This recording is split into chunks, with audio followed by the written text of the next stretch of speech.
Alhamdulillah, alhamdulillahirabbil alamin, puji syukur kehadirat Allah Subhanahu wa taala karena pada malam hari ini kita telah diberikan kesempatan, keluangan waktu serta kesehatan untuk dapat bergabung pada Scholarship Talk Session 2 ini dengan tema menjadi santri lintas benua bersama narasumber kita yang sangat inspiratif tentunya, yaitu ada Kak Samsu Alam Madusila SPD EED ya Kak. Maaf ya Kak kalau salah penyebutan titel. Dan tentunya beliau merupakan alumni dari Pondok Pesantren Al-Junaidiyah Biru. Salawat serta salam senantiasa tercurah limpahkan kepada baginda Nabiullah Muhammad Sallallahu Alaihi Wasallam. Allahumma sholli ala Sayyidina Muhammad. Baik teman-teman partisipan yang saat ini sudah berjumlah 12 orang dan semoga terus bertambah selama acara kita berlangsung. Perkenalkan, saya Nur Afifah Hamzah yang insya Allah nantinya akan memoderatori acara kita pada malam hari ini. Sebelumnya saya izin untuk menyapa senior-senior kami, yaitu ada Kak Asriyadi, ada Ustadz Ahmad. Selamat datang Kak dan selamat bergabung pada acara pada malam hari ini. Dan selanjutnya saya izin menyapa narasumber kita yaitu Kak Alam. Selamat malam Kak. Ya, selamat malam. Assalamualaikum warahmatullahi wabarakatuh. Waalaikumsalam warahmatullahi wabarakatuh. Gimana kabarnya Kak? Alhamdulillah di sini saya tadi barusan habis nyalain heater, kedinginan tadi. Oh sekarang lagi di luar negeri ya Kak? Ini Masih ya di Perth sekarang 9 derajat ya, jadi winter. Oke, tapi kabarnya baik kan, sehat-sehat. Ya alhamdulillah, tadi ini barusan menghadiri kegiatan di KJRI juga. Habis KJRI di sini lagi. Insya Allah, semoga sehat-sehat terus ya Kak, supaya bisa terus Amin. memberikan manfaat. Sebenarnya Oke, tidak pede ini mau bawakan materi. Ada Ustaz Sandi Ahmad sama Ustaz Sasriadi ini senior dan orang yang luar biasa. Kayak saya kemarin ke Al Ikhlas ya, bawakan materi tentang scholarship juga, mungkin agak mirip-mirip nanti pembahasannya. Jadi Ustaz Sandi Ahmad ini kayaknya udah hafal deh. Oke, baik Kak. Dan mungkin sebelum saya izin untuk teman-teman partisipan sebelum kita memasuki acara inti, saya izin untuk membacakan terkait tauhid itu apa sih ya teman-teman. Mungkin ada dari teman-teman partisipan yang masih belum tahu terkait tauhid itu apa. Jadi tauhid ikatan alumni dan santri se-Indonesia Timur, yang dimana tauhid ini merupakan wadah untuk kolaborasi yang didirikan pada tanggal 2 November tahun 2017. Dan juga deklarasi ini merupakan penegasan atas komitmen santri terhadap Ahlus Sunnah wal Jamaah, moderasi beragama, dan juga penghargaan pada nilai-nilai lokal. Selain itu, tauhid ini sebagai wadah silaturahmi dan juga pengembangan diri santri Indonesia untuk menjadi relevan sebagai pemegang estetik agama Islam dan NKRI, dan bekerja sama untuk berkontribusi dan memberikan solusi-solusi terkait permasalahan yang ada di agama maupun negara. Seperti itu ya teman-teman. Nah, selanjutnya saya izin untuk membacakan CV singkat dari narasumber kita yang sejujurnya kemarin saya dikirimkan oleh panitia CV Kak Alam dan semuanya berbahasa Inggris. Dan itu merupakan tantangan tersendiri untuk saya juga ya teman-teman. Beliau ini sangat luar biasa khususnya bagi saya seperti itu. Jadi saya izin membacakan. Beliau merupakan bernama lengkap adalah Samsu Alam Madusilah yang berasal dari Makassar, Bone ya Kak. Makassar, Bone, Indonesia. Ya, Bone, aslinya Bone. Oh iya, benar, berarti Kak Alam ini sekampung saya. Beliau juga berasal dari Bone. Dan beliau merupakan alumni atau lulusan dari Washington University yang lulusan dari pendidikan. Dan saat ini beliau sebagai kandidat doktor di Curtin University Australia dengan menggunakan beasiswa LPDP. Masya Allah ya teman-teman. Dan beliau memiliki banyak sekali pengalaman-pengalaman kerja Salah satunya beliau pernah menjadi penerjemah artikel jurnal sains yang dimana artikel tersebut akan diterbitkan di jurnal yang tentunya bereputasi ya teman-teman. Dan saat ini Kak Alam sendiri merupakan trainer dari kepala sekolah pengawas yang akan ataupun bekerja di universitas seperti itu ya teman-teman. Dan untuk jenjang pendidikannya Kak Alan sendiri, kembali lagi saya sudah sekampung dengan Kak Alam, saya juga sealma mater sama Kak Alam, yaitu beliau merupakan lulusan pendidikan bahasa Inggris UIN Alauddin Makassar S1-nya, dan S2-nya ada di Master of Education in Educational Leadership di Washington State University dan menggunakan prestasi scholarship seperti itu ya teman-teman. Dan saat ini beliau sedang menempuh pendidikan doktornya di Australia. Kita doakan semoga diberikan kelancaran untuk Kak Alam menyelesaikan dokternya dan kembali ke Indonesia. Amin amin ya robbal alamin. Mungkin itu CV singkat dari narasumber teman-teman partisipan, dan selanjutnya saya persilahkan kepada Kak Alan untuk memberikan sedikit ilmunya, membagikan sedikit pengalamannya kepada kami semua teman-teman partisipan terkait gimana sih Kak menjadi santri di lintas lintas budaya, lintas benua seperti itu. Waktu dan tempat saya persilahkan kepada Kak Alan. Oke, baik. Terima kasih atas kesempatan yang diberikan ya.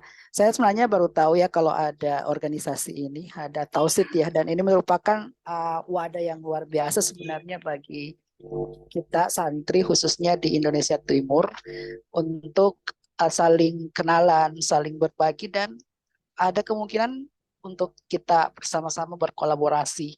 Ya, mudah-mudahan ke depan ini bisa diperkuat lagi dan mungkin bisa tersosialisasi dengan baik, karena saya terus terang belum tahu, belum bergabung juga, dan apakah saya juga dianggap sebagai santri Indonesia Timur atau tidak ya, nanti kita diskusikan lebih lanjut.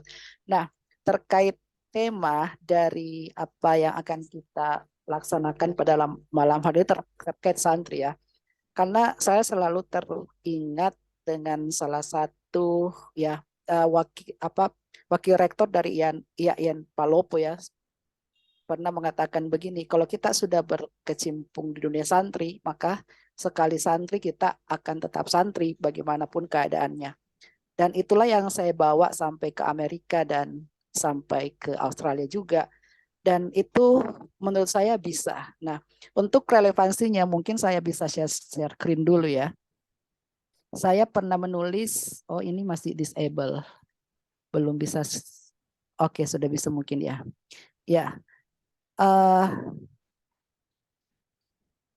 saya akan share tulisan saya. Saya pernah menulis di detik.com tentang pengalaman santri di dua benua. Mungkin di situ akan saya mengutip satu kata ya.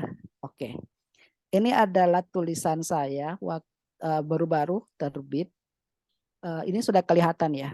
Ya, kelihatan Kak. Oke. Jadi saya menulis tentang pengalaman santri jadi relawan bukber dua benua. Di pembuka ini yang kebetulan dimuat di detik.com ya, saya mengatakan begini sebagai pembuka kata. Kita akan dipertemukan dengan apa yang dicari. Ya, ini yang mengatakan adalah Buya Hamka ya. Saya sebenarnya orang pengagum Buya Hamka, meskipun secara ideologi mungkin ada agak perbedaan, khususnya karena kami mungkin yang rata-rata pondok pesantren di Indonesia Timur itu beraliran NU ya. Tapi Buya Hamka sendiri adalah orang besar di Muhammadiyah. Dan dia mengatakan seperti ini, kita akan dipertemukan dengan apa yang dicari. Nah, ketika saya ke Amerika, yang saya cari, Amerika kan terkenal dengan hiburan apa segala macam, apalagi kalau kita ke Las Vegas dan seterusnya. Di Los Angeles itu terkenal dengan orang-orang Hollywood, film dan sebagainya. Di New York dengan city-nya apa segala macam. Tapi kita akan dipertemukan dengan apa yang kita cari. Waktu saya ke Las Vegas, yang saya cari adalah masjid. Dan ternyata ketemu. Waktu saya ke New York, saya juga ketemunya masjid. Karena itu yang saya cari. Jadi ketika kita membawa kesandrian kita kemanapun itu, kita akan menemukan itu. Bahkan ini pengalaman yang pertama sekali waktu saya tiba di Washington ya. Waktu itu perkuliahan pertama hari Jumat. Dan waktu kelasnya itu jam 10 sampai jam 2. Nah, pada saat itu kebetulan dosennya orang Katolik ya, Kristen. Saya bilang gini, bagaimana nanti ini saya kan mau sholat Jumat, apakah kira-kira saya diberikan izin untuk ini? Karena kan memang ketat ya kalau kita sudah belajar itu kayaknya biasanya kalau tinggal lama itu agak ini ya, dan tidak enak juga. Dan profesornya bilang begini, oke, sini saya antar. Pada saat itu juga kayak pertengahan kuliah, dia menghentikan kuliah, dia ambil mobilnya dan dia antar saya ke masjid. Nah, di situ saya merasakan bahwa kalau kita menginginkan santri ya misalnya, kita mempertahankan apa yang kita bawa selama menjadi santri, ada saja kemudahan-kemudahan yang Tuhan berikan, apakah itu melalui orang lain ataupun kemudahan yang kita dapatkan sendiri. Jadi inilah mungkin jadi motivasi ya bahwa sebagai seorang santri jangan pernah takut untuk berada dimanapun, karena kita akan dipertemukan dengan itu yang kita cari. Saya waktu selama 2 tahun di sana menjadi relawan ya, misalnya di masjid kita adakan buka bersama, kemudian mengundang teman-teman non muslim untuk dialog di masjid, dan ternyata itu sangat menyenangkan. Dan saya merasa bahwa saya bisa menularkan apa yang saya dapatkan waktu menjadi santri, meskipun sebenarnya saya waktu santri juga bukan santri yang cool gitu ya, bukan yang keren, bukan yang pokoknya bisa dianggap preman lah, karena nggak terlalu, apalagi bahasa Arab, apalagi hafalan Al-Quran, saya sering nggak masuk, dan memang lebih cenderung kepada pelajaran-pelajaran umum. Tapi banyaklah yang saya dapatkan selama jadi santri yang akhirnya bisa saya tularkan ke orang-orang yang non-Indonesia, bahkan orang-orang Bangladesh, orang-orang Mesir bahkan. Mereka, oh kamu ternyata paham fikih ya? Iyalah, ya, ya pada saat waktu itu kita berdialog tentang fikih dan sebagainya. Oke, mungkin ini mungkin saya coba ini ya hubungkan dengan tema. Nah, selanjutnya ini saya sering sampaikan ya bahwa kehidupan saya itu tidak mudah. Baik waktu SD, misalnya SMP, SMA itu tidak mudah. Waktu masih jadi santri ya, bapak saya itu meninggal di umur saya kelas 1 alia kalau tidak salah ya waktu itu. Nah, tapi itu tidak menjadikan saya menyerah, karena bagi saya there is always blessing in disguise ya. Selalu ada blessing itu kayak ketika kita menemukan masalah, problem, di situ biasanya akan muncul muncul anugerah yang terselubung. Nah, di situ saya mungkin mendapatkan kesulitan, tapi dari situ pula saya mendapatkan pencerahan bahwa I need to do something better, karena saya tidak mau terpuruk. Nah, akhirnya saya berusaha keras, yang dulunya mungkin kayak, dulu kan ada peringkat ya, kalau sekarang sepertinya Menteri Pendidikan sudah menghapus peringkat itu. Kalau misalnya dalam 40 orang dalam satu kelas, saya biasanya peringkat 28, 30 ya, jadi jarang banget masuk 10 besar. Nah, tapi dengan segala masalah yang saya hadapi, dengan ini akhirnya saya bercita-cita keras. Nah, akhirnya saya di akhir semester, di akhir tahun ajaran pada saat kelulusan, tiba-tiba saya diumumkan sebagai terbaik pertama, ranking 1 waktu itu di sekolah. Dan pada saat itu Bupati Bone menghadiri perpisahan saya, dan diberikanlah saya beasiswa untuk lanjut S1. Nah, dari beasiswa itu saya lanjut S1, dan saya merasa bahwa ternyata Tuhan memberikan anugerah melalui apa yang ini. Yang mungkin sebenarnya ibu saya tidak menginginkan saya lanjut kuliah di luar ya. Oke, jadi selalu ada blessing in disguise. Karena sesungguhnya sudah kesulitan itu ada kemudahan. Jadi kalau kita merasa bahwa kita saat ini sulit, ya mungkin suatu saat Tuhan akan memudahkan. Selanjutnya, nah law of attraction. Nah, sejak kelas 1 SMA itu, saya kemudian selalu menulis cita-cita. Karena menurut saya, saya dengar juga dari guru, kalau kita membayangkan cita-cita kita itu, dan mungkin akan berhasil. Dan ini menurut saya sesuai juga dengan apa yang diriwayatkan oleh Bukhari dan Muslim ya. Aku sesuai dengan persangkaan hamba padaku. Nah, karena ketika kita mempersangkakan diri kita itu baik, maka kita akan baik. Kita berprasangka kepada Tuhan bahwa kita ini sukses, kita akan jadi begini, maka kita akan seperti itu. Tapi kalau kita selalu berprasangka buruk terhadap diri kita, maka itu jugalah yang akan kita ini. Makanya ada saja cara Tuhan untuk memberikan jalan terhadap persangkaan kita. Saya selalu menuliskan misalnya saya ingin ke Inggris, saya ingin ke Korea, saya ingin ke Jepang, saya ingin ke ini, saya ingin ke New York, dan ternyata saat ini itu terwujud semua karena prasangkaku itu akan ke sana. Atau mungkin sekarang istilah kerennya ya law of attraction. Tidak mungkin seperti kayak tidak mungkin ya dari seorang anak kampung. Saya kan lahir itu bukan di kota ya, saya lahir itu di pedesaan.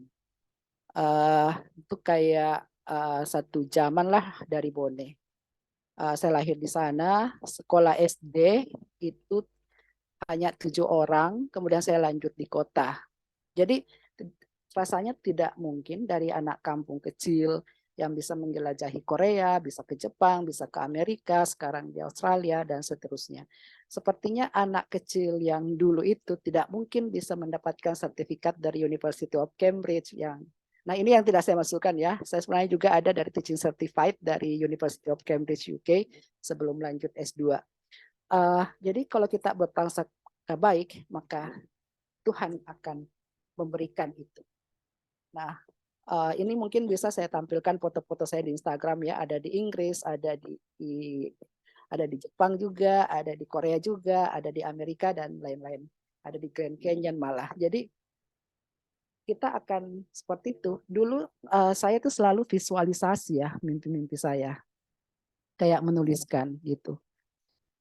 Nah, visualize your dream. Nah, sampai sekarang pun saya masih seperti itu, menuliskan mimpinya. Terus ini waktu di LPDP saya masukkan. Nah, ini kan orang tua dulu kita ya, mungkin di sini banyak orang Bugis selalu bilang begini, letuki diolok napeki joka, napeki jopa. Ini bahasa Bugis. Tapi maknanya sangat dalam. Makna bagi saya ini adalah visualisasi. Sampai dulu di Amerika, baru kita jalan. Ketika kita visualisasikan bahwa kita akan ke Amerika, maka ada saja jalan menuju ke sana. Jadi kita memang selalu memvisualisasikan, melihat apa goal kita ke depan sebelum perjalanan itu dimulai. Perencanaan yang matang, goals yang jelas, kemudian memvisualisasikan itu sampai dulu baru kita berangkat. Itu mungkin bagian dari visualize your dream. Oke. Nah, Nelson Mandela ya pernah bilang gini, I never lose, either I win or I learn. Karena sebenarnya dunia tidak selalu memberi kita hasil sebesar upaya yang kita berikan. Terkadang kita sangat berusaha keras untuk mendapatkan sesuatu, tapi ternyata Tuhan tidak memberikan itu. Nah, milikilah prinsip ini. Either I win or I learn. Kadang-kadang kita menang dalam pertarungan melawan diri sendiri. Kadang-kadang kita gagal, tapi kegagalan itu dianggap sebagai sebagian dari pembelajaran. Banyak sekali pelajaran-pelajaran yang didapatkan kalau kita gagal, dan itu lebih baik daripada kita tidak melakukan sesuatu untuk mencapai apa yang kita inginkan. Nah, kita punya pilihan untuk belajar dari kegagalan-kegagalan kita. So, never lose. Jangan pernah kalah. jangan kalau kita kalah anggap itu sebagai pembelajaran. But it's better if we win, karena kita tidak akan pernah dikenal kalau kita tidak pernah menang ya. Jadi kemenangan itu mutlak sebenarnya. Tapi untuk menjadi menang itu kita melalui banyak step. Harus gagal dulu, harus ini dulu, dan seterusnya. Apalagi kalau kita tidak berprivilege ya. Let's say kita mungkin anak daerah, orang tua kita tidak kaya.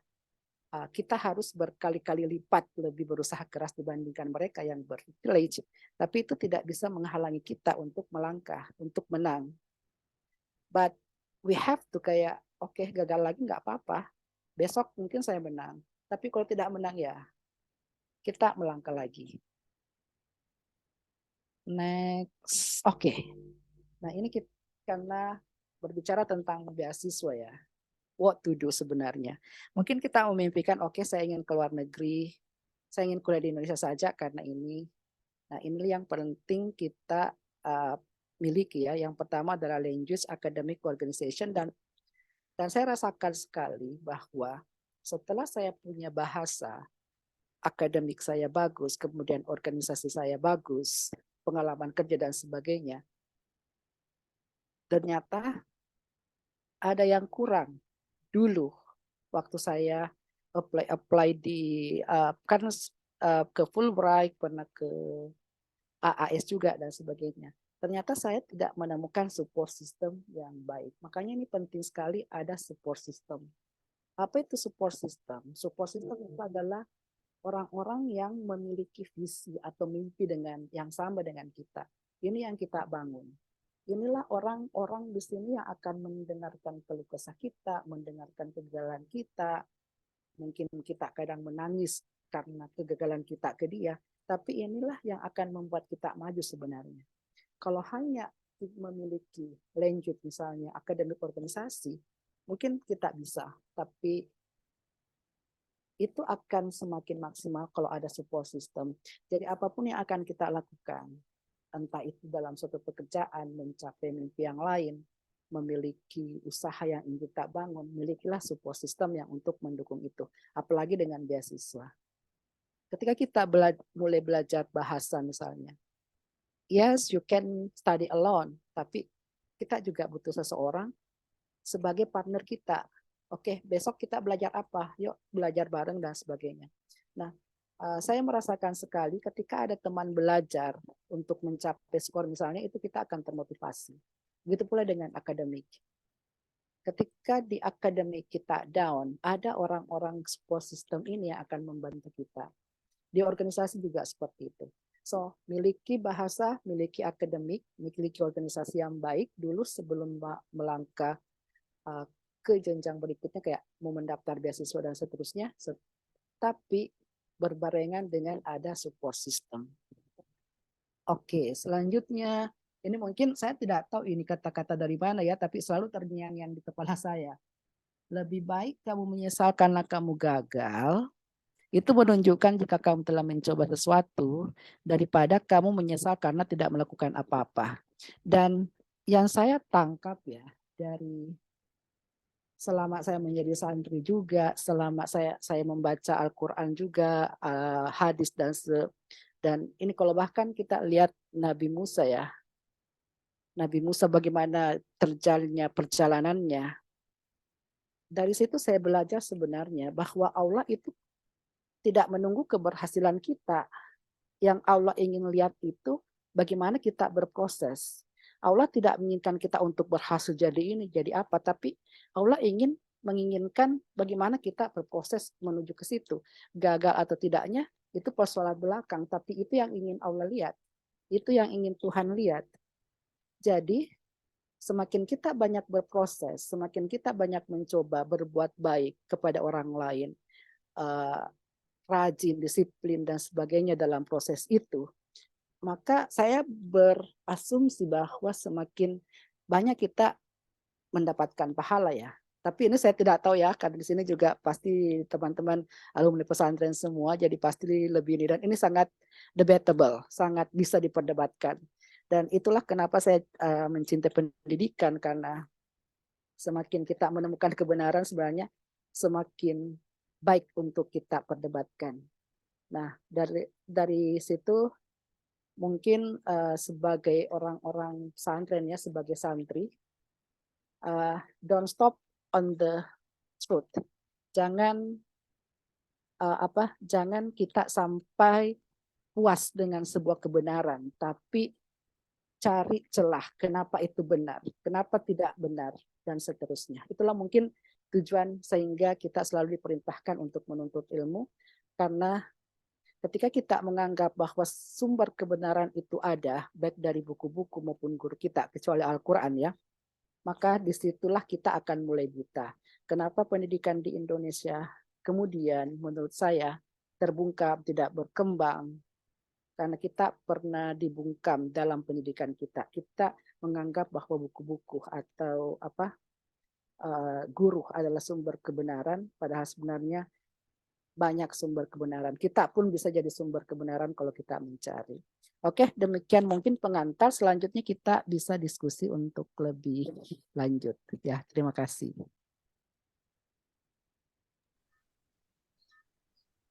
Ya baik, teman-teman partisipan, terima kasih Kak Alan atas sharing-sharing ilmunya. Kemudian saya berikan kesempatan kepada teman-teman partisipan untuk bertanya, menggali lebih dalam terkait pengalaman-pengalamannya Kak Alan, ataukah minta tips dan triknya Kak Alan gimana caranya untuk bisa sampai di titik Kak Alan hari ini, seperti itu. Karena saya sendiri izin untuk menyingkat ya Kak, tadi materi-materinya Kak Alan itu sangat-sangat luar biasa. Saya menangkap 3 poin di mana Kak Alan mendapatkan terkait sejarahnya Kak Alan, dimulai dari masa kecilnya Kak Alan yang background keluarganya seperti apa, kemudian berpikir positif, selalu mempertahankan mindset-nya untuk terus bertumbuh, dan kemudian yang paling penting menurut saya adalah visualisasi dream-nya Kak Alan yang benar-benar merancang dari awal sampai akhir di mana Kak Alan menginginkan untuk sampai di titik mana, seperti itu. Dan yang terakhir adalah mental gagalnya Kak Alan yang perlu kita mungkin ya teladani teman-teman. Jadinya saya kembalikan kepada teman-teman partisipan untuk bertanya kepada Kak Alan. Mungkin ada silahkan raise hand atau langsung open mic ya teman-teman. Jadi jangan pernah takut ya teman-teman, ini jangan disia-siakan kesempatannya, mumpung Kak Alam itu bisa menyempatkan waktunya untuk berbagi. Oke, mungkin sembari menunggu teman-teman bertanya, saya izin bertanya ya Kak, boleh? Oke, sebelumnya ini kenapa saya tidak banyak membahas kayak beasiswa.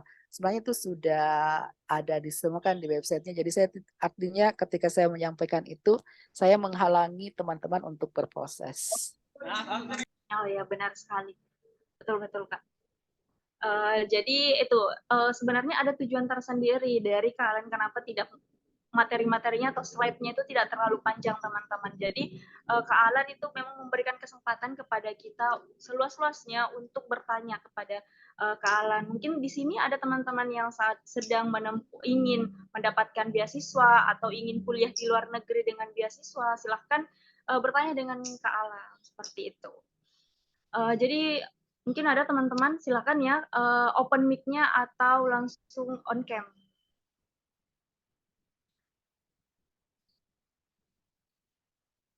Baik Kak, mungkin sembari menunggu ya Kak, saya ingin berizin bertanya sama Kak Alam. Tadi dari semua insight-insight poin-poin yang saya dapatkan dari Kak yang dijelaskan oleh Kak Alam, itu gimana sih Kak caranya Kak Alam mengatasi insecure diri?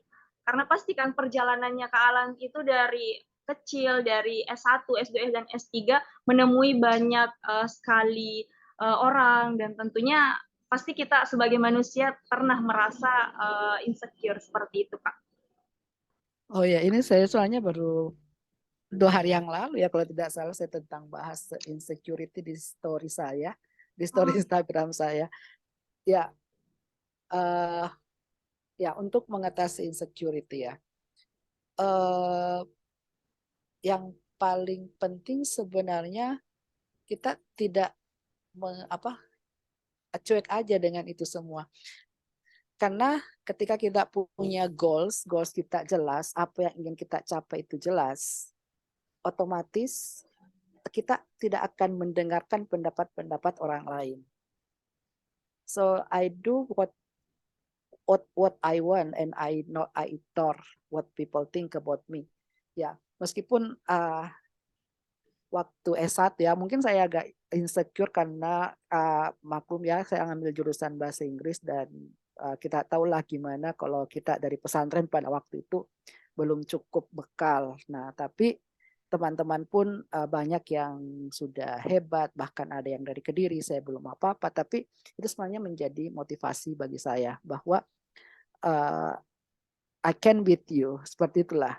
Ketika insecure itu muncul, sebenarnya menjadi motivasi juga bahwa saya akan melewati mereka. Nah, di Amerika juga seperti itu. Di Amerika kita kenal bagaimana orang-orang India, orang-orang Cina itu mereka sangat luar biasa dan kita kadang mengkerdilkan diri sebagai orang Indonesia. Orang Indonesia itu tidak ada apa-apanya, rendah diri, rendahkan diri dan sebagainya. Nah, tapi mulai dari itu saya mulai evaluasi diri. Kayaknya enggak, saya tidak boleh seperti ini. Salah satu tips yang saya sering lakukan ya ketika ada di komunitas tertentu atau dimanapun itu atau di kelas, pada saat pertemuan pertama, meeting pertama, saya usahakan menjadi orang pertama yang memberikan pertanyaan atau setidaknya berbicara pada saat di acara formal. Dengan begitu, pelan-pelan akhirnya insecurity saya kurang dan orang-orang sudah look up at me, sudah melihat saya. Orang tidak akan peduli dengan saya orang Indonesia, latar belakang pendidikan saya seperti apa. Tapi dengan cara seperti itu, akhirnya saya merasa bahwa ini kayaknya menjadi taktik andalan saya ketika insecure ini dulu. Ketika ada di forum-forum tertentu, berani dulu untuk angkat tangan. Saya yang paling pertama untuk mengajukan pertanyaan, atau saya yang paling pertama memberikan sanggahan atau apapun.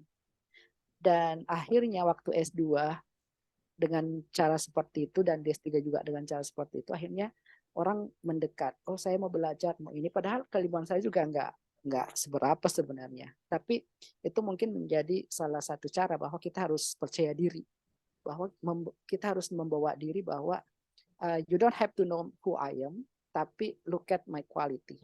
Itu yang harus dipertaruhkan sebenarnya. Kita harus punya kualitas, kita harus punya nilai diri, kemudian keberanian, sehingga insecure itu hilang. Dan ingat itu tipsnya mungkin ya, kalau mungkin merasa bahwa masih insecure, masih malu-malu dan sebagainya, usahakan setiap ada pertemuan kita duluan yang pertama bicara. Oke, mungkin itu dulu. Baik Kak, terima kasih atas jawabannya sangat-sangat jelas ya. Jadi tipsnya itu untuk mengatasi insecurity adalah benar-benar meningkatkan value dan berani ya Kak, berani angkat tangan. Dan itu mungkin bisa diperhatikan ya teman-teman partisipan pada malam hari ini. Jadi bisa diterapkan pada malam hari ini ketika saya memberikan kesempatan kepada teman-teman untuk bertanya. Jangan pernah takut untuk angkat tangan, raise hand, open mic, berbicara di depan umum. Karena itu menjadi langkah awal teman-teman melawan insecurity-nya teman-teman untuk bisa meningkatkan kepercayaan dirinya teman-teman seperti itu. Jadi saya kembalikan kepada teman-teman, masih ada yang ingin bertanya atau berbagi sharing dengan Kak Alam? Yuk, dari 18 peserta ini kiranya ada yang ingin sharing, bertanya. Jangan sia-siakan kesempatan pada malam hari ini. Ya, siapa tahu ada yang mau sharing tentang Tausit. Iya. Ada nggak kesempatan saya untuk bergabung gitu? Gimana cara pendaftarannya dan sebagainya? Ya, saya nggak kenal soalnya. Oke, terkait tausit ya Kak. Kemarin sebenarnya kalau untuk saya mungkin bisa menjelaskan sedikit Kak terkait tausit itu. Jadi kan tausit itu adalah ikatan alumni dan santri se-Indonesia Timur.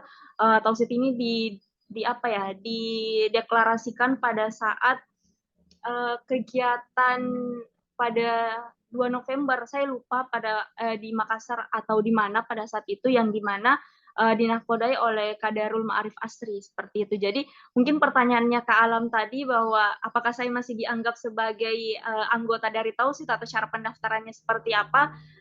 Mungkin saya masih belum bisa menjawab. Cuman opini saya Kak, karena Kak Alam itu berasal dari pondok pesantren santri di Indonesia Timur dan tentunya tetap menjadi anggota dari Tausit itu sendiri.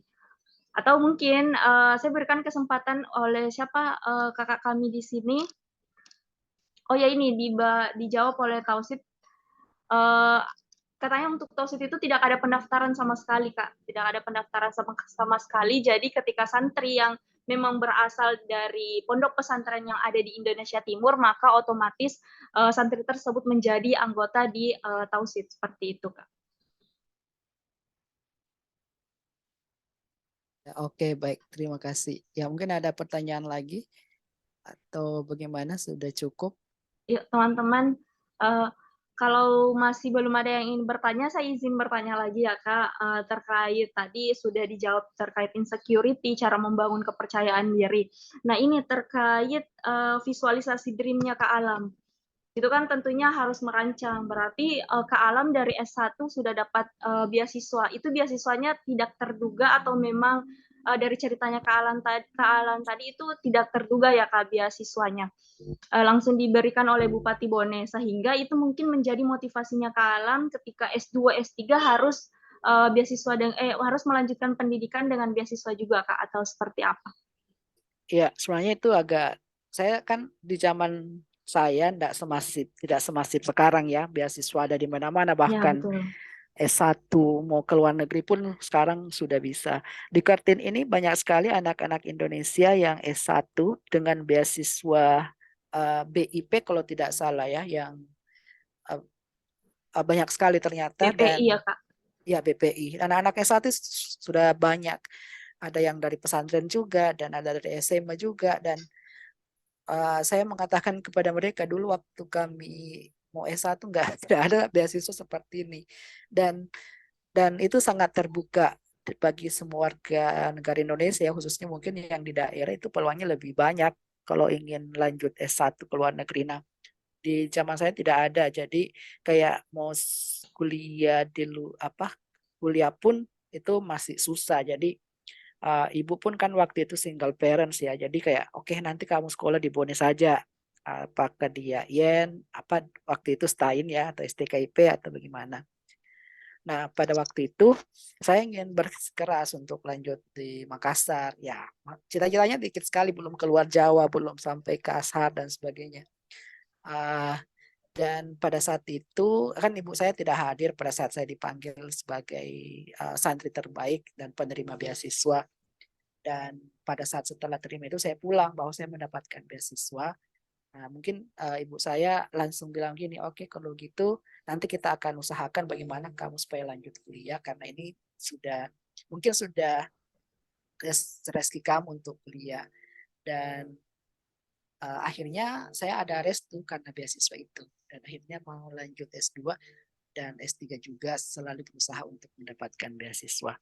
Nah, kalau yang S1 belum ada visualisasi. Saya mengenal stream visualization itu waktu saya dapat training di Bali waktu itu pada saat selesai S1. Pada saat selesai S1 saya dapat beasiswa dari Kemenak untuk teacher training ya, untuk jadi teacher training yang pada saat itu kami instrukturnya didatangkan langsung dari Universitas Cambridge. Makanya saya dapat teacher certified dari University of Cambridge pada waktu itu. Di situ saya belajar adanya visualize your dream. Dan pada satu hari full itu kita memvisualisasikan banyak hal.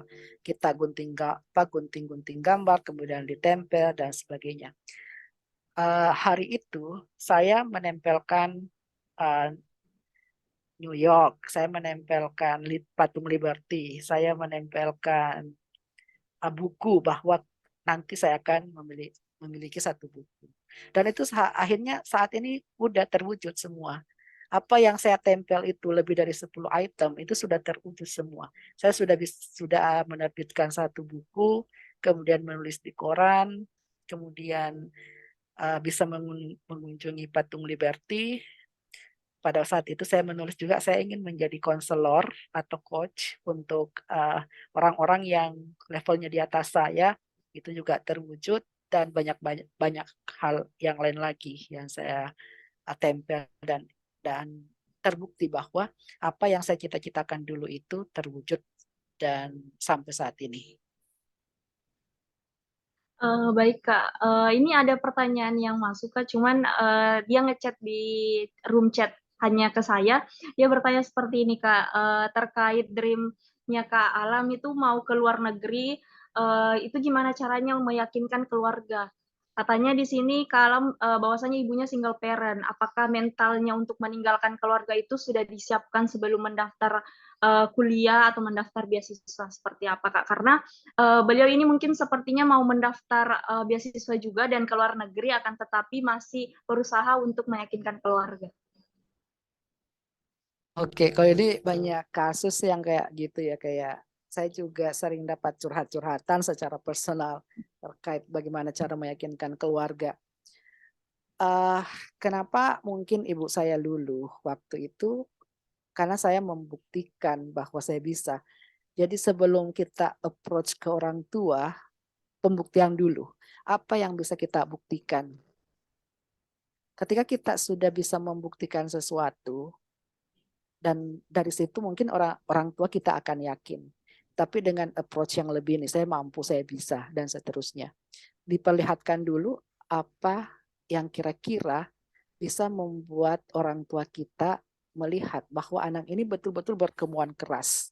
Dan untuk itu saya akan mencoba untuk mewujudkan mimpinya.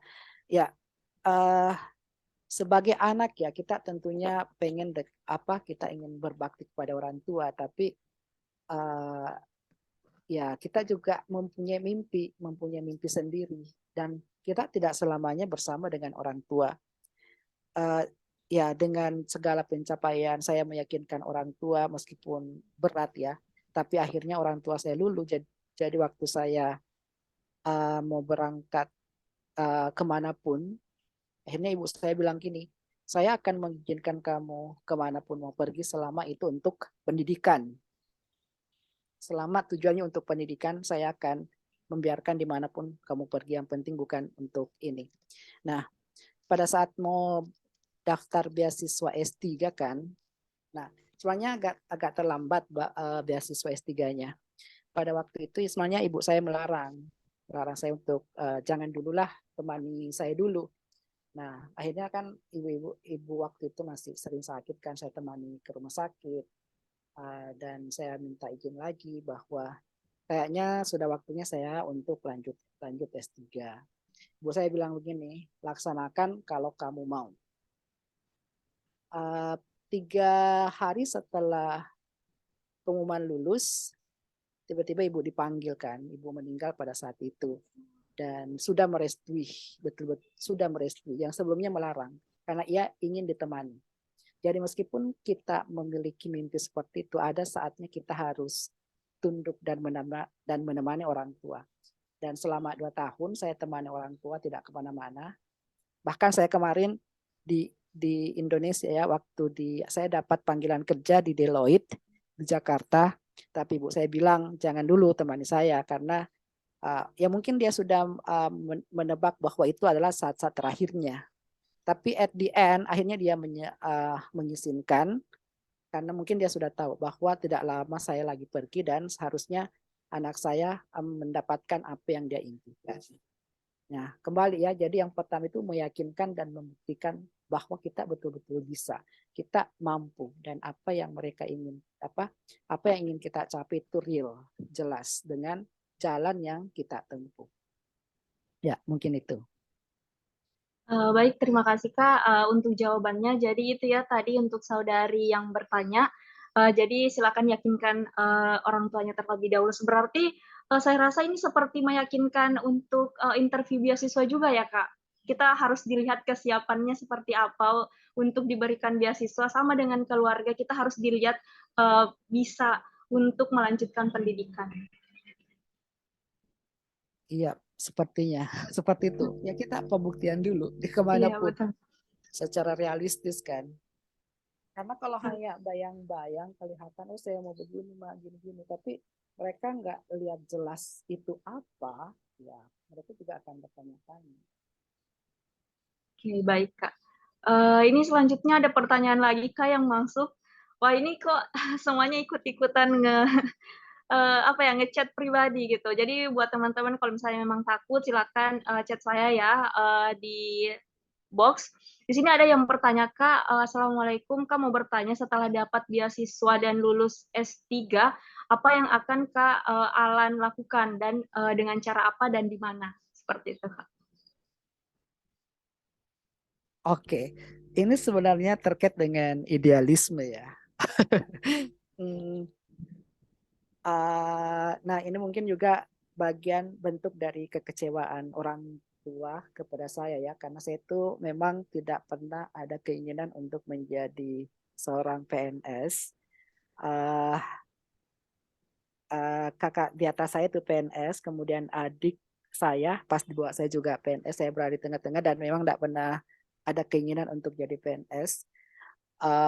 Jadi saya selalu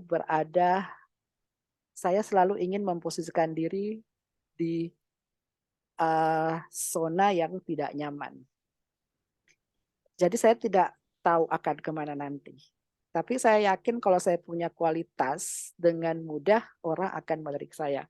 Nah, untuk saat ini mungkin setelah balik dari sini, saya tetap melanjutkan bisnis yang ada di Indonesia sekarang, di pendidikan, kemudian menjadi dosen juga. Tapi saya sangat menginginkan sebenarnya bekerja di UN, kayak di United Nations atau di World Bank, atau dimanapun itu yang organisasi dunia ya. Karena menurut saya, uh, sudah saatnya santri berada di situ. Dan kita harus menjadi salah satu orang yang berada di situ. Jangan cita-citanya hanya sekedar berada di zona nyaman, kemudian tapi akhirnya stuck di situ saja. Keinginan saya selalu berkembang karena memang saya tidak pernah berada di zona nyaman ya setelah berkarir di swasta. Saya pun pernah menguji nyali ke perbatasan. Saya pernah ke Kalimantan Utara. Di sana saya ingin merasakan bagaimana hidup di perbatasan, kemudian bergaul dengan anak-anak perbatasan, mengajar anak-anak di perbatasan dan seterusnya. Ya, jadi saya tidak, intinya persoalan rezeki biarlah Allah yang atur. Tapi saya selalu ingin punya cita-cita yang tidak ada mencapai itu di lingkungan saya. Saya ingin berada di mana posisi orang di sekitar saya tidak ada di posisi itu. Jadi Entah itu di berbeda ya, mana. Kak? Yes. Kita tidak akan dikenal kalau tidak jadi berbeda. Kalau seterusnya jadi pengikut, itu kita tidak jadi siapa-siapa. So make something different with your environment. Buat satu yang berbeda, jadilah berbeda dari orang lain. People will not recognize you if you are not different. Dan saya tidak mungkin bicara di depan ini diundang oleh Tausid kalau saya tidak berbeda. Ya. Betul-betul sekali, Kak. Jadi itu ya Kak, saudara siapa tadi yang saudara Andi Halik Abdul Azim. Jadi itu terkait plannya Kak Alan setelah lulus S3. Kalau boleh tahu Kak, ini sekarang sedang menempuh S3 ya? Berarti sedang menyusun atau masih sementara kuliah Kak? Saya baru selesai kandidasi, baru 5 bulan di Australia. Baru ya menginjak 5 bulan lah. Oke, baik. Baik teman-teman, masih ada yang ingin bertanya kepada Kak Alan?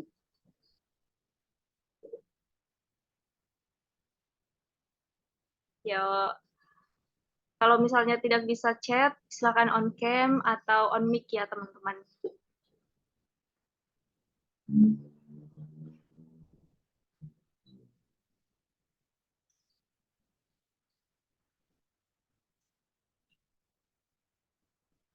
Mungkin saya mau nanya lagi Kak, nggak apa-apa ya? Iya, silahkan. Ini Kak, terkait budaya mungkin ya Kak. Ini kan Kak Alan sudah 2 kali di negara yang berbeda menempuh pendidikan S2 dan S3 di negara yang berbeda. Itu strugglingnya gimana sih Kak? Untuk yang S2-nya dulu deh. Pada saat S1-nya di Makassar kemarin dan tiba-tiba harus mendapatkan budaya yang berbeda dari Indonesia, atau khususnya di Boni, Makassar, itu gimana caranya Kak Alan bertahan hidup atau strugglingnya seperti apa? Karena tentunya saya tidak meragukan ketahanan bertahan hidupnya Kak Alan, cuman mungkin bisa dibagi pengalamannya di awal datang itu seperti apa, pengalaman-pengalamannya, dan tentunya banyak pelajaran-pelajaran hidup yang Kak Alan bisa ceritakan dan membekas sampai hari ini. Silakan Kak. Oke, ini terkait cultural shock mungkin ya. Iya benar. Sebenarnya karena di beasiswa di USAID itu lumayan, menurut saya ya, karena saya udah di 2 beasiswa yang berbeda. Waktu di Amerika itu persiapannya memang bagus, menurut saya sangat bagus karena ada pre-departure orientation. Kita sudah dibekali bagaimana bertahan hidup, kemudian bagaimana bertutur kata, bagaimana bersosialisasi dengan orang di luar negeri dan sebagainya. Nah, yang mungkin ya kita sebagai Muslim, khususnya waktu di Amerika itu Muslimnya memang sangat sedikit. Seingat saya di kampus saya seangkatan itu selama 2 tahun itu yang Muslim itu sekitaran 5 orang saja ya, kalau tidak salah. Jadi kami di masjid kan di kampus ada masjid itu biasanya cuma berlima orang Indonesia yang Muslim. Jadi kayak mau makan itu sangat ini karena kalau untuk membeli halal meat itu tempatnya jauh, terus mahal dibandingkan makanan yang non halal. Ya saya juga mungkin berdosa lah atau apa, terserah bagaimana, saya serahkan saja kepada Allah ya, gimana, kayak yang penting bukan babi lah, saya makan semua. Sudah tidak peduli lagi dengan apakah cara motongnya melalui Islam atau bagaimana, yang penting bukan babi, bismillah. Nah itu mungkin salah satu yang kesulitan terbesar sebagai Muslim. Ya tapi kita tetap mendapatkan solusi sih sebenarnya. Jadi memang cultural shocknya. Nah ini juga kemana-mana saya harus bawa portable ini ya, keran portable. Karena kan di sana itu semuanya toilet kering, jadi tidak ada toilet basah. Jadi di mana-mana kita harus bawa botol karena gimana lah sebagai orang Indo itu rasanya aneh kan kalau pakai tisu. Jadi itu mungkin cultural shock yang membuat saya betul-betul ini. Jadi kemana-mana itu selalu bawa botol. Agak berbeda dengan di Australia. Di Australia ini lumayan besar komunitas Muslimnya. Bahkan di Perth sendiri ada komunitas Muslim khusus Indonesia yang jumlahnya sampai ratusan orang. Jadi tidak terlalu bermasalah. Yang kedua adalah bahasa sih sebenarnya. Kalau kita terbiasa dengan mendengar berbahasa Inggris di Indonesia, apalagi waktu di pondok kan kita sering dilatih berbahasa Inggris apa segala macam. Di kampus pun sering berbahasa Inggris, atau ternyata pas sampai di Amerika itu totally different. Apa yang dipakai di masyarakat itu ternyata berbeda. Jadi kayak harus melatih listening lagi yang non akademik. Ya di pasar-pasar kan ternyata beda bahasa Inggrisnya. Pas ke Australia harus shifting lagi, yang mungkin waktu di US yang nada-nada bahasa Inggrisnya kayak Hollywood, di sini agak beda lagi. Tapi kayak 3 bulan, 4 bulan itu akhirnya kita terbiasa, sudah biasa lagi dengan bahasa Inggris itu. So it's not gonna be a problem actually about the language. Oke, baik Kak, terima kasih. Mungkin ada kejadian-kejadian yang unik Kak atau lucu yang pernah dialami oleh Kak Alan? Kalau yang unik kayaknya itu tadi ya yang saya ceritakan tadi, ya itu kan menurut saya unik. Kemudian ini juga ya, artinya jangan kita itu cenderung percaya dengan media, dengan apa yang kita baca ya. Itu mungkin ya kalau istilahnya sekarang post-truth ya. Bisa jadi kebenaran yang dianggap umum itu tidak benar. Kita mungkin sering membaca bagaimana Islamophobia di Amerika kan. Nah, ternyata saya tidak menemukan itu pada saat itu. Mungkin itu adalah framing dari media. Nah, pada saat kan waktu S2 itu ada bom ya, ada bom. Saya lupa di mana. Ternyata masyarakat Amerika itu Muslim, non Muslim pun itu membawakan bunga semua ke masjidnya orang Muslim turut berduka cita atas kejadian ini. Dan di situ ada toleransi sebenarnya. Tapi mungkin karena kita di framing oleh media bahwa Amerika seperti ini terhadap Islam, seperti ini terhadap ini. Nah, kita tidak bisa pasti kita akan menyatakan bahwa ini sebuah kebenaran sebelum kita benar-benar berada di tempat itu. Ya, benar sekali, Kak. Saya setuju dengan itu karena saya pernah mengalami itu bukan larangan sih, Kak, karena keluarga sempat melarang untuk melanjutkan kuliah di luar negeri ya karena itu banyak framing-framing media yang mengatakan seperti A, B, C sehingga keluarga pun juga nggak usah ke sana, nanti kamu kenapa-kenapa dan segala macamnya. Padahal kenyataannya tidak seperti itu ya, Kak, untuk teman-teman yang memang sudah mengalami di Amerika ataupun di luar negeri seperti itu. Nah, ini ada yang raise hand. Oke, Kak Asriadi. Silakan Kak, waktu dan tempat saya persilakan untuk bertanya. Baik, terima kasih moderator. Ya, luar biasa. Luar biasa Kak Alan atas presentasinya malam hari ini. Saya sangat tergugah lagi ini dan kayaknya membuat harapan saya tidak pupus untuk bisa belajar di luar negeri Kak Alan. Secara pribadi ya Alhamdulillah saya sudah dapat beasiswa dalam negeri tapi rasa-rasanya masih ada hal yang belum saya tunaikan harapannya untuk bisa keluar negeri belajar begitu Kak. Eh, Peluang itu kira-kira apakah masih ada ya? Bagi saya yang sudah perjalanan selesai S3, yang sudah mendapatkan beasiswa dari Kementerian Agama, yang Imora full scholarship kemarin itu Kak, eh, kira-kira apa masih bisa ya saya keluar negeri belajar dan mendapatkan peluang beasiswa? Terima kasih Kak. Ya, kalau beasiswa Indonesia saya tidak terlalu paham ya. Cuma sebenarnya ada beberapa beasiswa karena teman saya ada yang sampai kayak S3 ya untuk kedua kalinya, ada yang S3 untuk ketiga kalinya, dan mereka mendapatkan beasiswa dari kampus. Jadi sebenarnya peluang itu ada, kayak mungkin eh, ya yang kita kenalkan di Indonesia itu ada LPDP, ada MORA, BPI, dan seterusnya. Ternyata saya ketemu dengan orang-orang Indonesia, orang-orang Cina, banyak di sini yang mendapatkan beasiswa dari kampus, bukan dari situ. Jadi tergantung kita mencarinya seperti apa. Dan saya juga punya cita-cita setelah selesai S3 nanti di sini, saya mau lanjut S3 lagi untuk kedua kalinya dimanapun itu. Karena belajar itu ternyata membuat kita ketagihan ya. Kalau kita menemukan sesuatu yang baru, ingin lagi menemukan sesuatu yang baru. Dan sepertinya selalu ada jalan. Uh, jadi sebaiknya kalau memang mau keluar negeri, mungkin bisa buka website kampusnya, ada tidak peluang untuk S3. Ya, jadi ke kampusnya. Karena kalau LPDP sepertinya tidak mengizinkan. Kalau sudah mendapatkan gelar S2, tidak boleh lagi daftar S2 kedua kalinya. Kalau yang sudah dapat gelar S3 tidak boleh S3 lagi. Begitu pula dengan beasiswa-beasiswa Indonesia lainnya. Tapi saya lihat banyak sekali beasiswa yang ditawarkan oleh perguruan tinggi maupun dari supervisor atau profesor di satu kampus. Jadi kalau memang profesor itu suka dengan penelitian kita, mereka akan panggil dan biaya kita. Teman saya di Korea ada yang seperti itu juga. Dia karena disukai oleh penelitiannya disukai oleh profesor, dia langsung di Korea dibiayai oleh profesornya. Dia tidak kenal apa itu LPDP.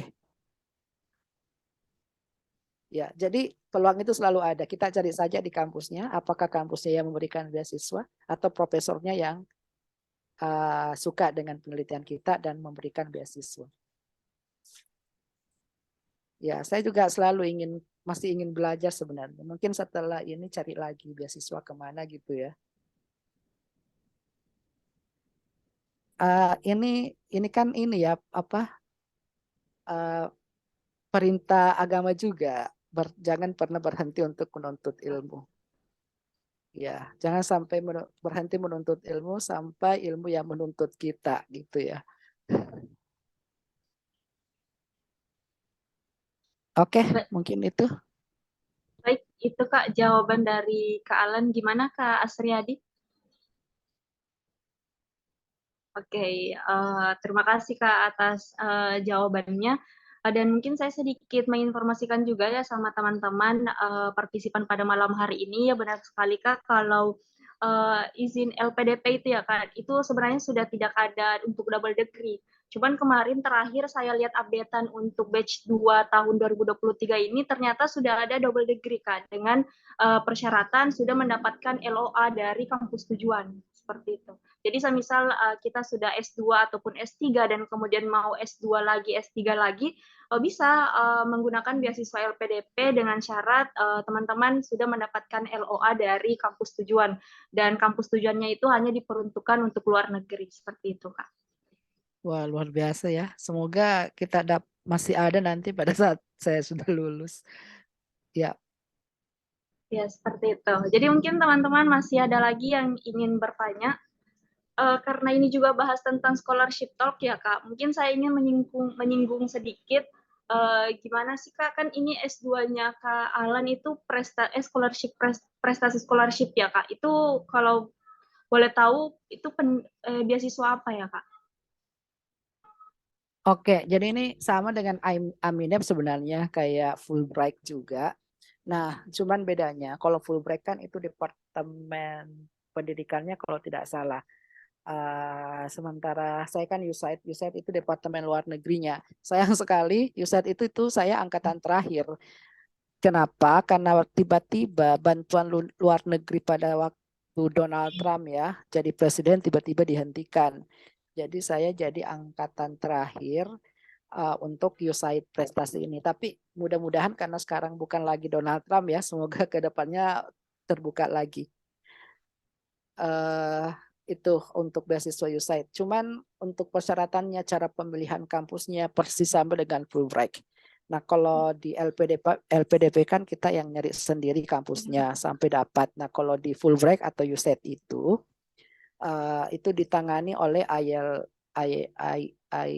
ya, IIF. Nah, ini mereka yang mengusulkan kampus kepada kita. Kayaknya ini cocok dengan profilnya, dengan akademiknya. Jadi ada semacam konsultasi dan mereka yang, nah kalau kita sudah memilih 3 kampus yang akan kita apply ke Amerika, mereka yang akan apply untuk kita. Nah, sama juga dengan Fulbright.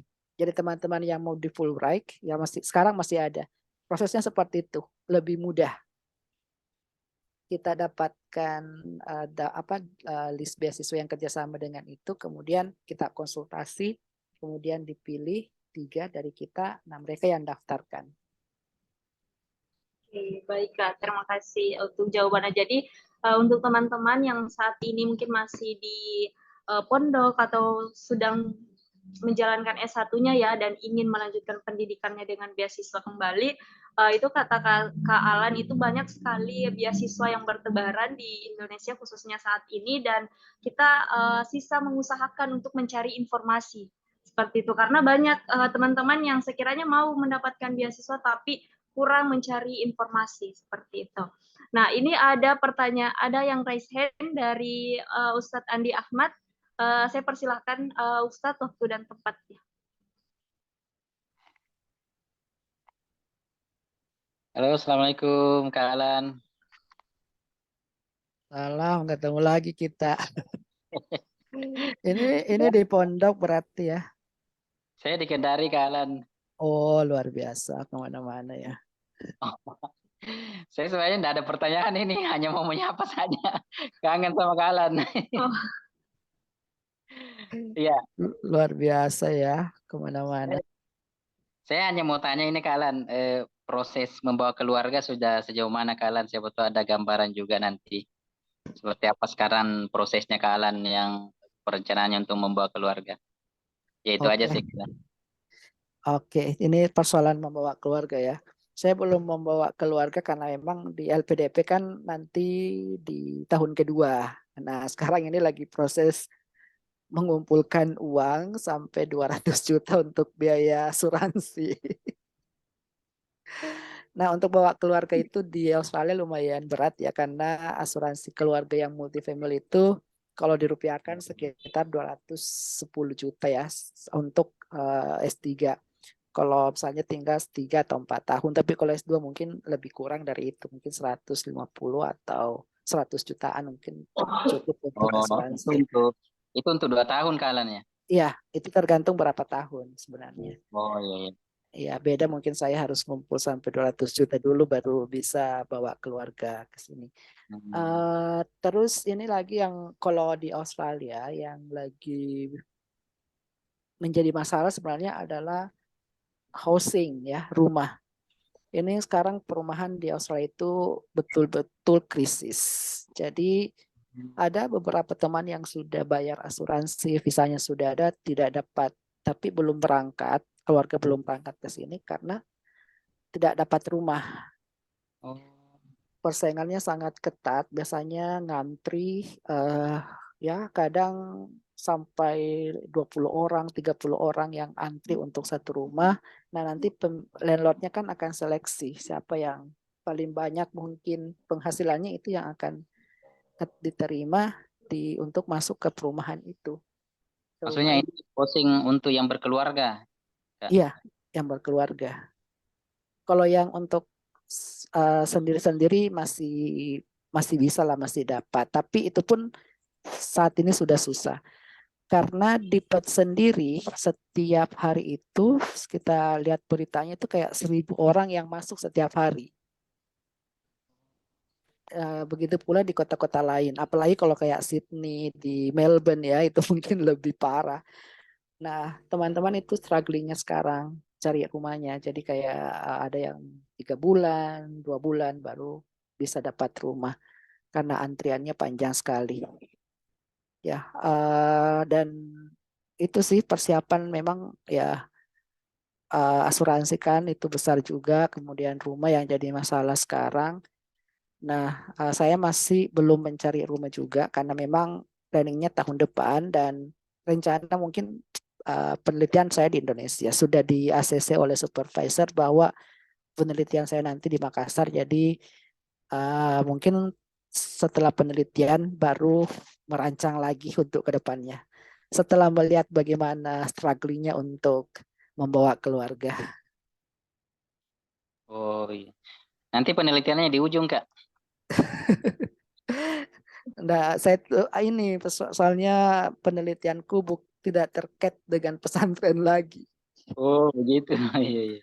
Skopnya ke jadinya ke kurikulum merdeka, Oh, lebih luas lagi penelitianku skopnya. Tapi insya Allah nanti jalan-jalan lah lagi ke ujung. Tapi santrinya kalau masih itu kan janganlah karena sudah kenal yang kemarin. yang lain, Kak. Iya, Iya. Afifah juga nanti pesertanya, Kak. dia itu Siap-siap. sudah level pemateri dia. Lulus PKU kayaknya. Wah, luar biasa ya. Iya. Ini itu pentingnya kita bangun circle ya. Kalau circle kita ini ya kita juga akan terbawa. Betul-betul. Circle yang positif. Iya. Betul. Dan itu juga masuk ke support system ya kan Kak tadi. Betul sekali. Support system itu circle yang kita bangun adalah support system kita. Kita bukan untuk saling menyaingi ya, tapi itu kayak tempat untuk kita berkolaborasi karena banyak hal yang bisa kita kolaborasikan. Dan saya lihat kalau kita lihat apa ya, dunia saat ini memang lagi menuju ke situ, collaborate for the better world. Kolaborasi untuk menciptakan dunia yang lebih baik. Oke, baik Kak. Terima kasih untuk sapa-sapaannya Kak Ustadz Ahmad dan Kak Alan. Iya, Kami tunggu jalan. kunjungan. Kasih, Kami Kak. kami tunggu Kak kunjungannya ke ujung dan di pesantren-pesantren yang lain. Oke, mungkin sekali lagi teman-teman karena waktu kita juga terbatas, mungkin saya kembali memberikan satu kesempatan untuk teman-teman partisipan yang ingin bertanya atau berbagi dengan Kak Alan. Silakan ya teman-teman.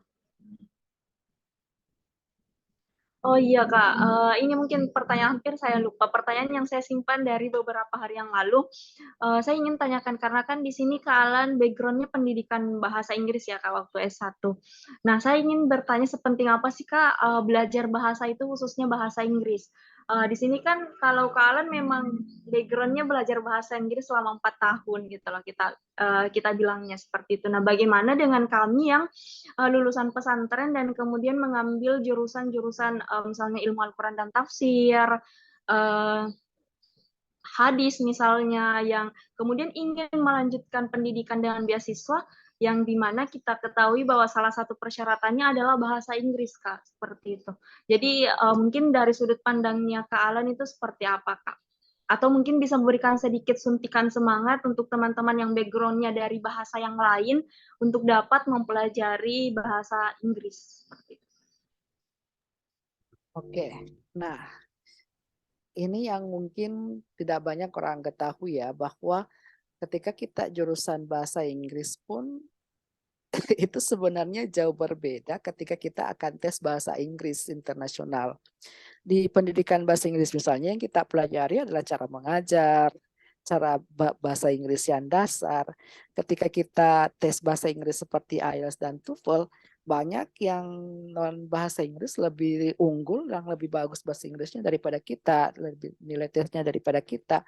Jadi jangan dikatakan bahwa karena anak bahasa Inggris otomatis bahasa Inggrisnya bagus, tidak.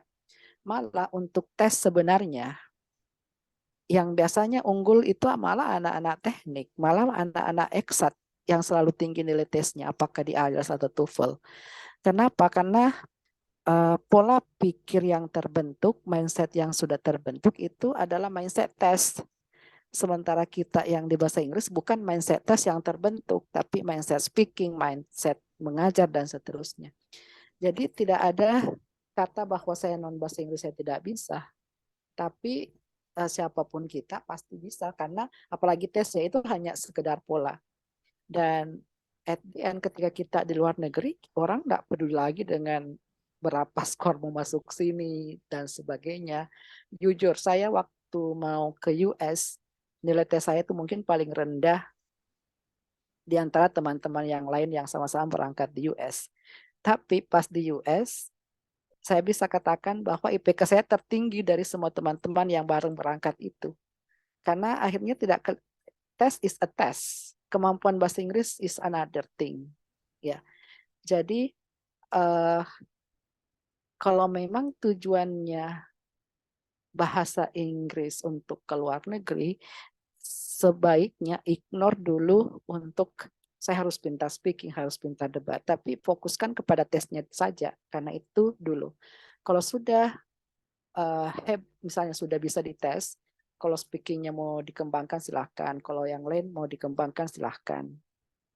Jadi belajar tes mulai dari sekarang, misalnya belajar TOEFL dari sekarang, belajar IELTS dari sekarang. Sebenarnya ini baiknya ya menurut saya, pondok-pondok pesantren sudah memperkenalkan IELTS dari awal, bukan hanya pada saat SMA, tapi SMP sebenarnya harusnya sudah diperkenalkan. Jadi pas mau lanjut kemanapun itu mereka sudah tidak kaget.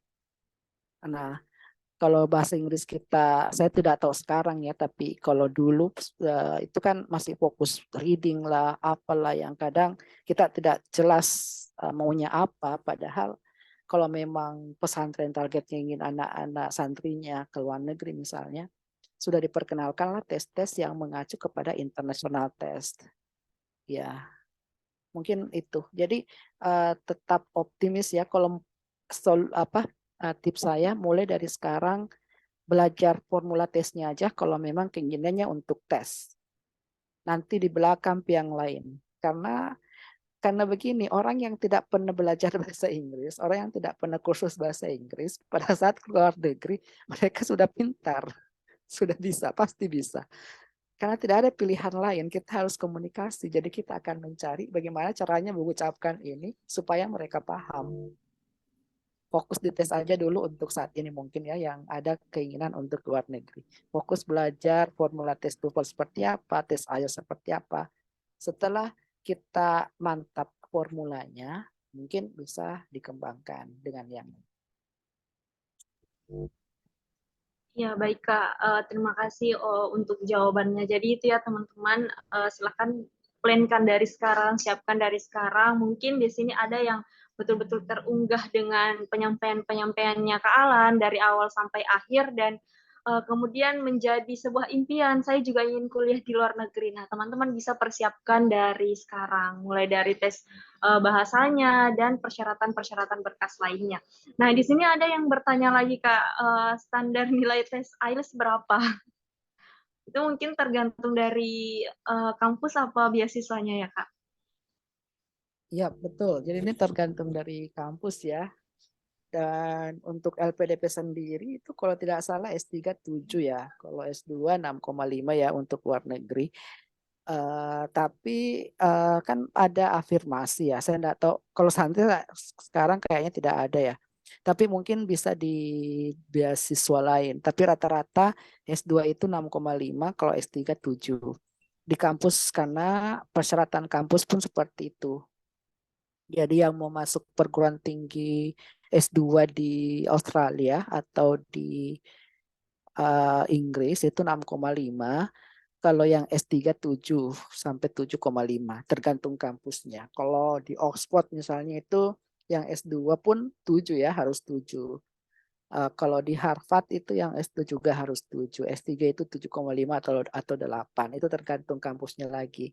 Dan tergantung jurusan juga. Nah, di sosial itu lebih tinggi nilai TOEFL atau IELTS persyaratannya, beda dengan EXAT. Jadi kayak education misalnya, biasanya kalau education itu untuk S3 itu disyaratkan 7,5. Begitu pula dengan hukum. Hukum itu yang menurut yang saya lihat itu paling tinggi ya, selalu mensyaratkan paling tinggi. Kalau jurusan lain 6,5, kalau di hukum itu biasanya 7. Ya, jadi tergantung. Tapi usahakan bisa tidak ya kayak anak-anak S1 yang mau lanjut ke luar negeri misalnya mulai dari semester awal itu belajar IELTS atau TOEFL, pas di semester akhir dia nilainya sudah 6,5. Kayaknya 4 tahun belajar itu bisa. Karena yang 3 bulan juga sebenarnya bisa. Ada yang 3 bulan bisa. Apalagi kalau kita planning baik-baik, 2 tahun, 3 tahun. Pas selesai kuliah, selesai wisuda, ambil tes, udah 6,5 atau 7. Lebih dari cukup sih, Kak, kalau misalnya 4 tahun ya S1 mempersiapkan TOEFL atau IELTS.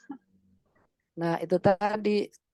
Tapi itu memang berat sih sebenarnya kan. Apalagi kalau kita belum visualize our dream, goals kita belum jelas.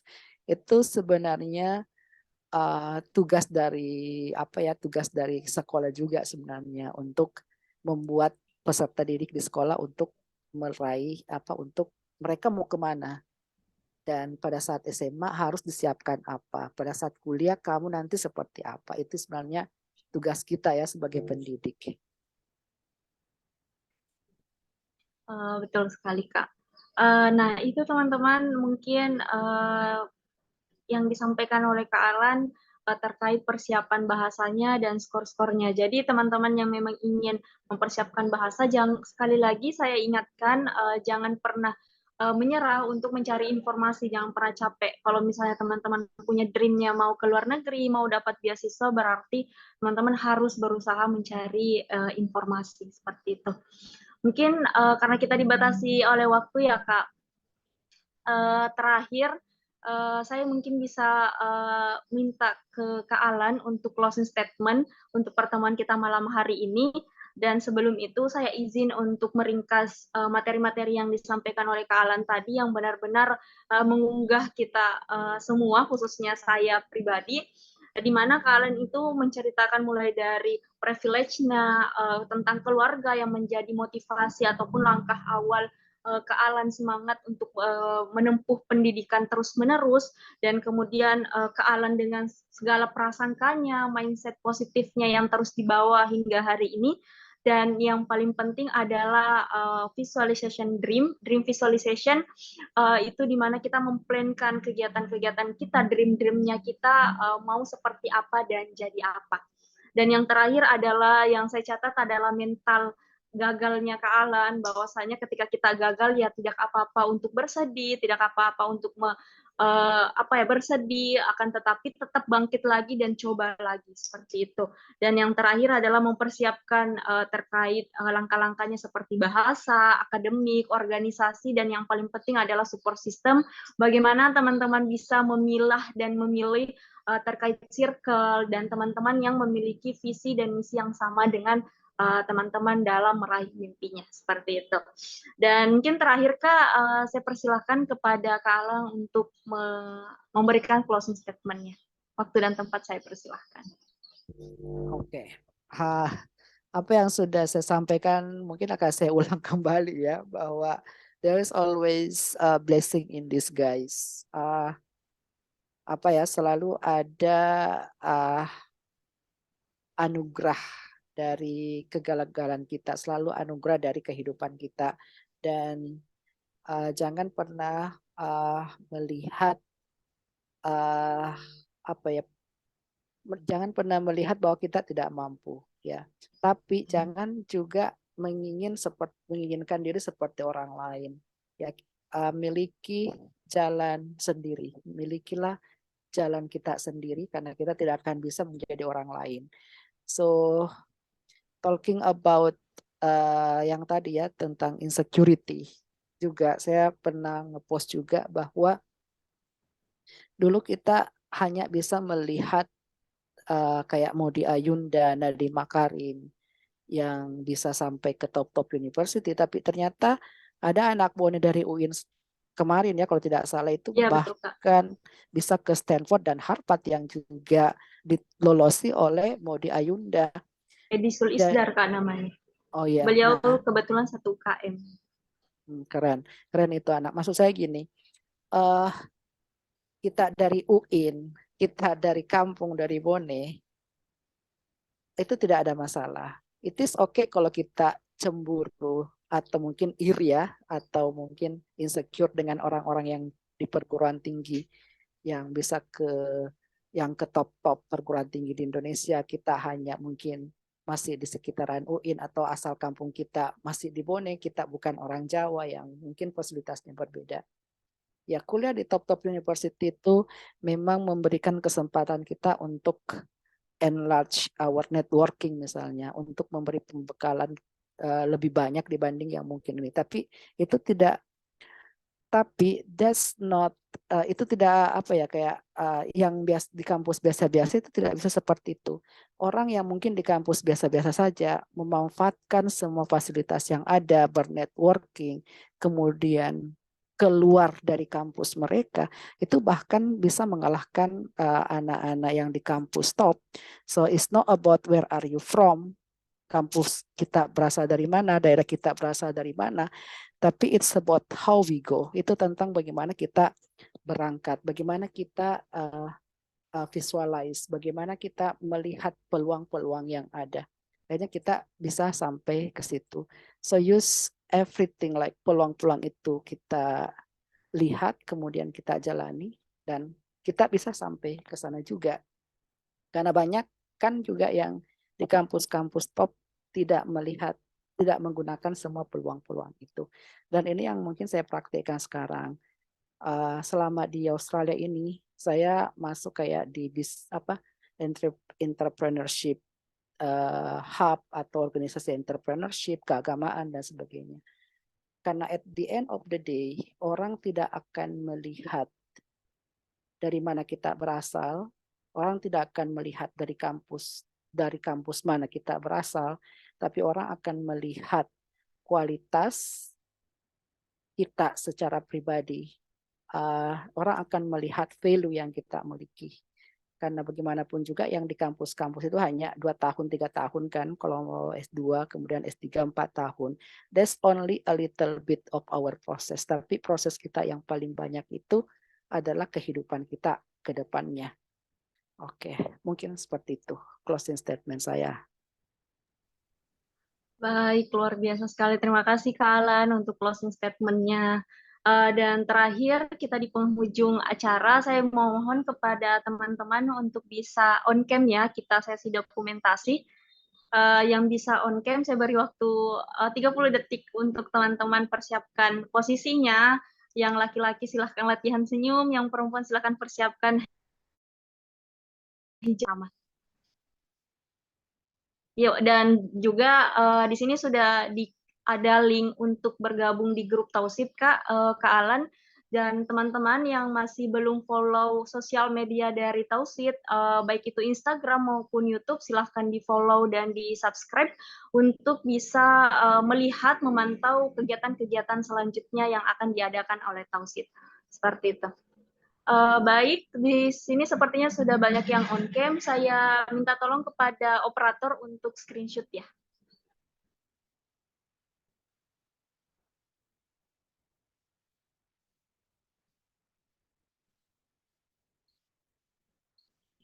Satu, dua, tiga.